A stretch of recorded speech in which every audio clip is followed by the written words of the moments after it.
La petite tout pour commencer. Alors j'ai un petit peu retrouvé ma voix comparée à la vidéo d'hier.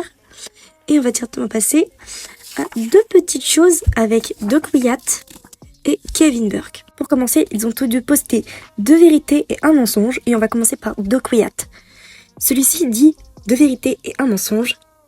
Le royaume des nuages verra la naissance d'un nouveau maître élémentaire.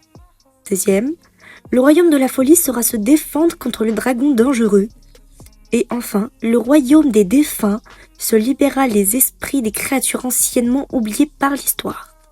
Il va être dur de trancher et de savoir quel est le mensonge et c'est quoi les 2 vérités. Ça va être très dur. Si on reprend bien, le royaume des nuages verra la naissance d'un nouveau maître élémentaire.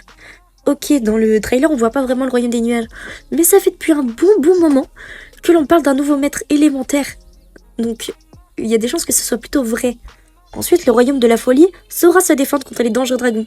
Dans la vidéo d'hier, je disais justement que dans une des brèches, un dragon ressemblait beaucoup à ce qu'il y avait dans Prime Empire. Et ça fait énormément penser au royaume de la folie avec Unagami. Enfin, lui, ça s'appelait le temple de la folie. Mais on peut vite trouver quelque chose. Et enfin, le royaume des défunts se libérera des esprits des créatures qui ont déjà été affrontées peut-être par le passé. Et justement, je disais que la brèche avec le décor ouvert, c'était le royaume des défunts. Je reviens à ce que a publié Kevin Burke. Il a dit un mi-homme, un mi-grenouille acceptera une forme alternative de paiement. Moi, ça me fait énormément penser à Alchima. Puisqu'on l'a déjà vu durant la saison 5 et qu'on est pas mal avoir dit des théories sur ça, ça pourrait être sympa. Le bouclier doré d'un ninja pourra déverrouiller une ancienne crypte des serpents.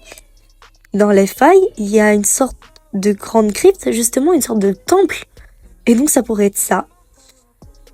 Et enfin, pour être poli, un ninja mangera de la boue. Ça paraît loufoque, mais connaissant les créateurs de Ninjago, enfin les réalisateurs, etc., il y a des chances que ça soit vrai. Lors du montage, je me suis rappelé d'une chose.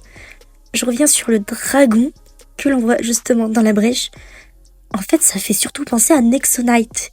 Ça fait un peu futuriste, et le truc sur sa tête, en tout cas, m'y fait penser. En tout cas, merci d'avoir regardé la vidéo. Et j'ai rien d'autre à dire en fait.